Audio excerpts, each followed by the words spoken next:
Welcome back to the channel. My name's Big John. Uh, Proud to see you with us again. A little bit of housekeeping to start with. Uh, I'm getting a little better with some of this stuff than I was. Of course, I'm still not a professional by any stretch of the imagination. But looking at the analytics, I'm getting a lot more views on YouTube than I am Rumble. That's not a problem for me. I'm going to place them both places and continue to do so. The only thing is YouTube, my understanding, can be a little squirrely as far as channels go. Of course, I'm so small, I'm not too worried about that. But if something comes up and you're not able to get me on YouTube, now YouTube, if you do a search on Bama Viking, all one word, and I won't get into the backstory of that. If you can't find me there, check us out on rumble.com, and it'll be Wyndham Springs Training, all one word. Everything's entirely the same. What I post on one, I post on the other, and it's redundancy. Also, I don't mind you downloading this, putting it on a thumb drive, flash drive, whatever you want to call it, SD card. I do the same thing. I've got it on the SD card and thumb drive. Some of the people at church who are doing the same thing. That way, you're not dependent on the internet. Along those lines, weakness is becoming an issue for me. Hopefully, it's temporary, but the disease is progressing, and we expected this. I don't know how many more videos I'll be able to do outside kind of a quote-unquote live fire. Just because, I'll be honest, I just give out. But the ones that I do have that are live fire, if you want to take it to the range or take it to where you shoot, that way, you can save it to your phone or whatever your device. And again, you're not beholden to whether or not you have a cell signal or internet at where you're trying. Okay, along those lines, I'm going to read a little bit here. And Galatians chapter 6, verses 9 and 10 says, "Let us not be weary in well doing, for in due season we shall reap if we faint not. As we have therefore opportunity, let us do good unto all men, especially unto them who are the household of faith." Our pastors, our team leaders, security team leaders, medical personnel, that are helping us,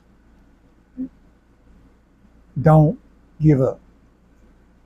Keep on keeping on. I'll be honest, there are days right now I don't want to do anything. But what we're doing here keeps me motivated, keeps me moving. I always look at John chapter 14 and Christ last night before his crucifixion.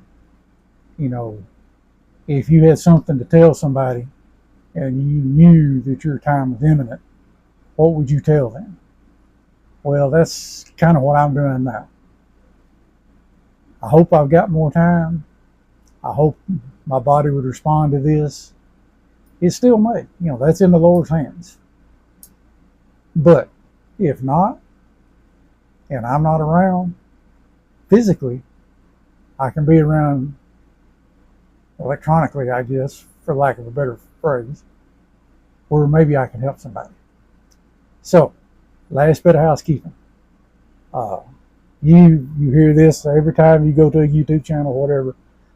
Subscribe, like, notifications, comment, because it helps the algorithms where we put it in front of more eyes.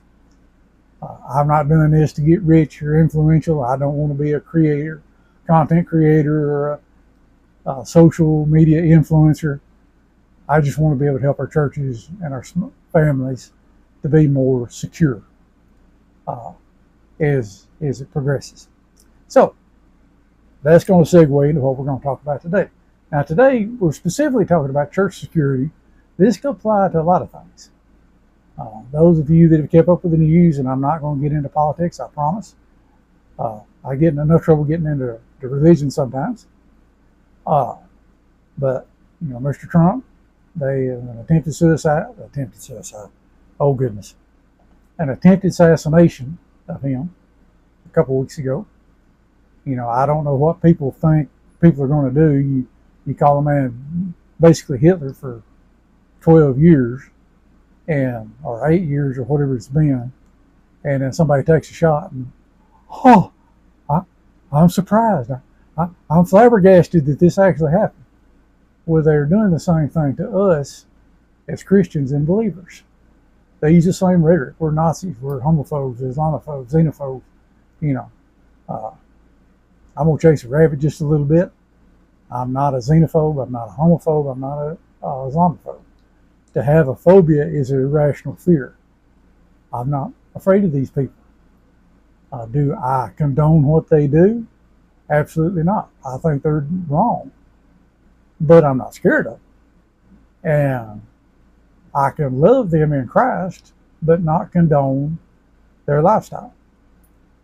But that's something that the same rhetoric that's used politically against their opponents is being used against us. Another issue that we're looking at, this is something I've been thinking about recently, and I don't know where I stand on it. There used to be a thing that we referred to in the 70s and 80s called roid rage. And it was people who took anabolic steroids that already had issues with anger. It would increase their propensity for anger and violence.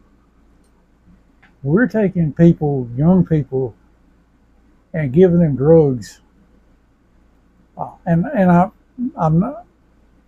taking sides. I'm not going to push my side on you. But we're giving them drugs that messes with their hormones, because they may believe they're transgendered.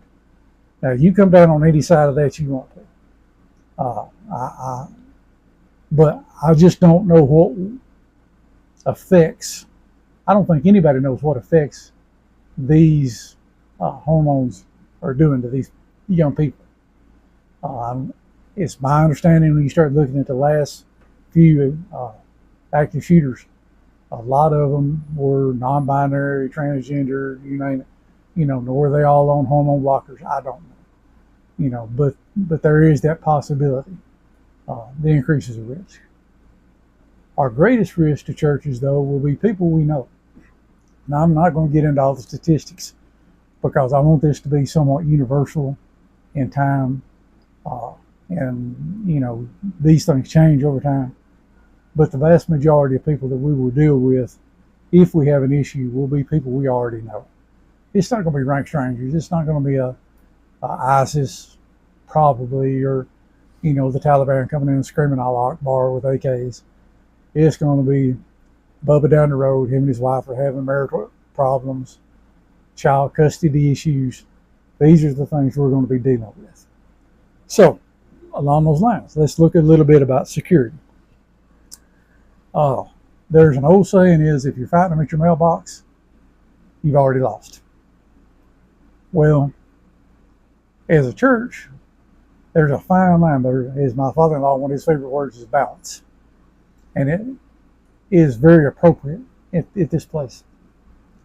There's a balance between security and being a welcoming church.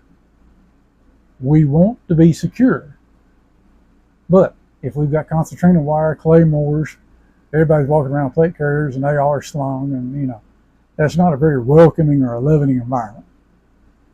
People who are coming to church, sometimes they may not have grown up in church. This may be the first time they've been to a church. They're already nervous. They don't know what to expect, and if we're not open, loving, and welcoming, we're just making issues worse. So there's a fine line to draw there. Now, we do have to use discernment.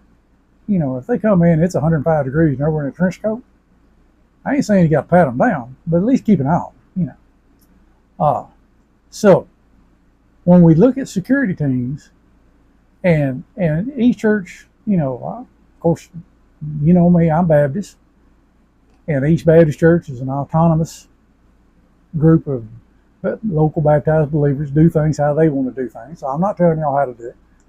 Where we're a small congregation. We do not have, quote unquote, a security team. The reason being is we're trying to keep the church from being as liable as possible. Now, do we practice our constitutional right of self-defense? Absolutely. Do we carry? A lot of us do. Some of us don't. That's an issue each individual have to answer for themselves. But if you are a larger congregation and you are going to have a true security team, so in other words, you've got a roster, you're setting up shifts, that sort of thing. Some things you need to look at is the liability that can come to the church. Look at insurance. What are your requirements for the team members? Are you doing background checks? Can you show continuing education and training? These are things that the lawyers are going to want to see if anything ever happens at the church. Hopefully, nothing ever will. But let's don't become complacent. I figured when Mr. Trump was in Pennsylvania a couple weeks ago, he never dreamed he'd catch a round in the ear and almost lose his life. But it happened. And so we do this and we harp on it and we talk about it, and then if we're not careful, we have a tendency to become complacent. Well, it's never happened. It's never going to happen till it does. So this is just a crude diagram. This is our front entrance, side entrance, fellowship hall. This is the pulpit, baptistry behind it.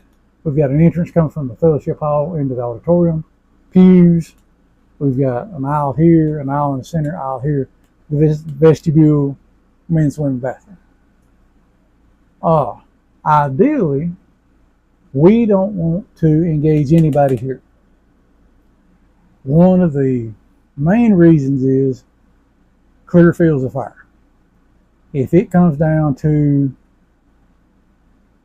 a lethal encounter, do you have a clear field of fire? Not only do you have a clear field of fire, where is the bad guy's rounds going? If you smoke the bad guy, but then you smoke two church members at the same time because your training was not up to snuff and you did not practice, you become complacent, you become weary and well doing. That's not a win. So ideally what we would think about is we would have redundancy. So we would have somebody out here in the parking lot. Now, what's out here? Larger churches, a lot of them, part of their ministry is, they'll have like golf carts. And people who are elderly, people who are infirmed or whatever, they'll help them. Or if it's pouring down rain, they'll give them a ride from the back 40 to the building so that they'll get soaking wet or give out, when they get there. The other, just having a presence in the parking lot, decreases the risk of property crimes.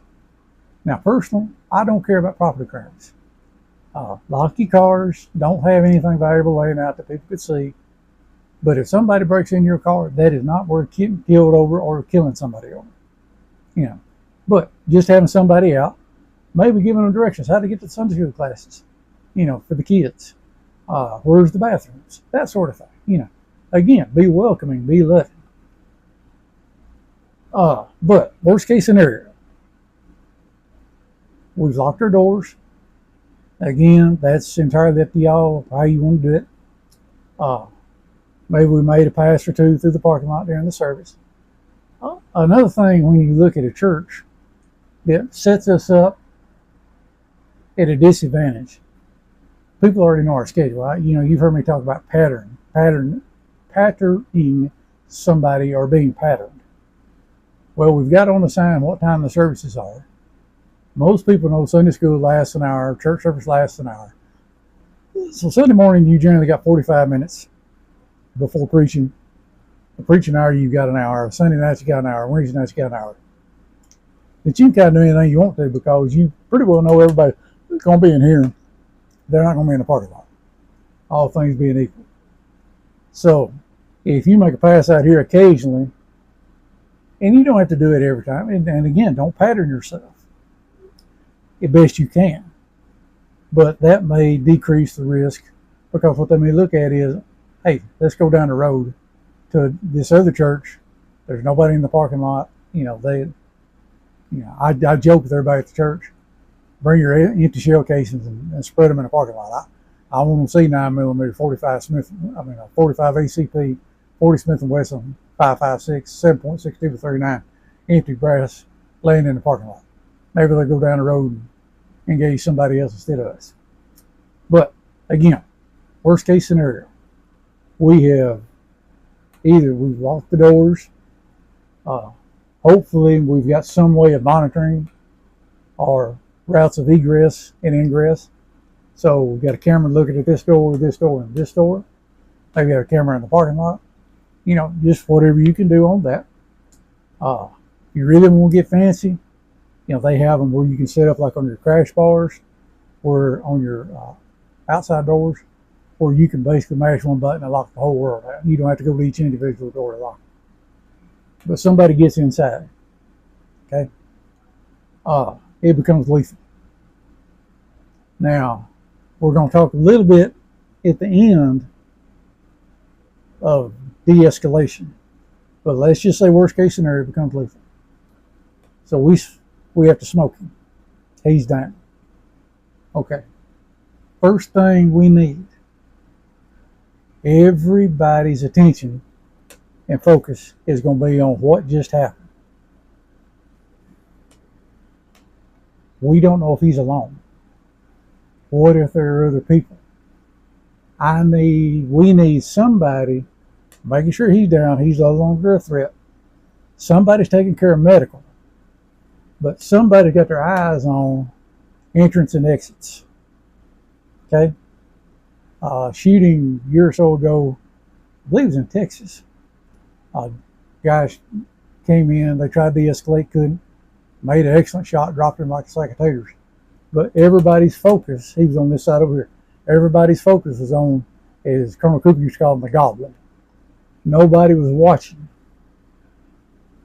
Now, one of the things we're learning is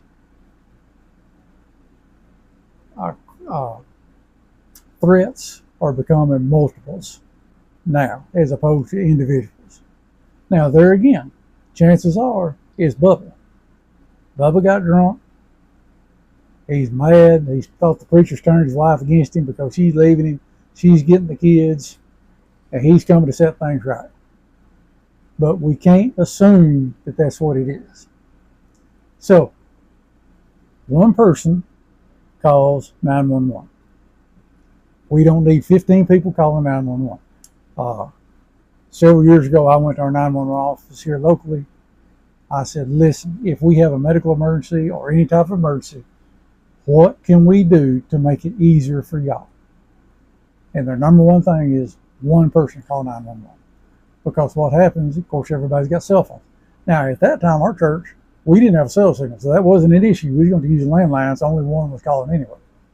But if 15 people are calling to report the same thing, that actually slows it down because they don't know that it's 15 people calling the same event. You may want to consider having a script. Under stress, we forget things. You forget your name, your address, what your birthday is, what your wife's name is. I remember the first Code Blue I was in. They got there with a crash cart. I'd already started CPR. I couldn't remember what a suction machine was called for love and money. And I told the girl with me, I said, I don't know what that blankety blank thing is called, but hook it up. So you may want to consider a script. Have it on the clipboard. This is XYZ Baptist Church. This is their address, especially with cell signals. This is their physical address. We're having an emergency. Is it a medical emergency, active shooter, you name it. And just that way you don't miss anything. Now, on our medical, we've talked about triage before. Do you treat the goblin? That's up to you. I don't know what my answer is. If he came in and was a threat to my family, especially my church family, I don't know. Would he be further down the list? Possibly. Most assuredly. Because what I want to do is make sure my family is safe, my church family is safe. They're taken care of medically. I've got a limited amount of time and a limited amount of equipment. And I'm sorry, but based on his actions, if my church family needs it, they get priority. If I've got time and equipment left, supplies left, I'll take care of him or her. But otherwise, yeah. So, want to make sure that we can engage them as far away from our family as possible. If I can engage them in the parking lot, if I have to engage them and I can engage them in the parking lot, that decreases the risk of my family and my church family being harmed. That's a plus plus. But if he's here and I have to engage, I've got to engage. I may have to engage even if I don't have clear fields of fire, because the threat of him may be a greater threat than the risk of a round getting out, if that makes sense. Make sure people are watching. Get with some of the men or some of the ladies, some of the kids. It'll give them something to do and take their mind off of what's just happened with the trauma. You know, they don't, I'm not talking about giving them a gun. You know, although some of the kids, I trust more with the gun than some of the adults. But say, hey, watch this right here. Anybody comes through the door and you don't know who they are, you holler at me, okay? So if our song leader, our Sunday school teacher standing here, he's got this door. We've got a person on this side, has got this door. I've got a person on this side, has got this door, while I'm taking care of medical. Okay? Now, there's a couple of resources I want to talk to y'all about. Now, this is not an end-all, be-all, exhaustive list by any stretch of imagination. But I would highly recommend Christian Warrior Training. It's online. He's former law enforcement. He's a head of security of a church. I believe it's in Idaho. And he has a lot of good information about threats, how to identify threats, but especially de-escalation. A book I would recommend is Verbal Judo. Don't make the situation worse by your verbal and nonverbal communication. De-escalate if at all possible. You know. So those two things I would highly recommend. You might ask Santa Claus bring for Christmas and get Christmas a little early. So that's all I got. Hope it made some sense. Hope I didn't confuse you. Comments, questions, criticism, witticism, let me know if I can help you, and we'll go further.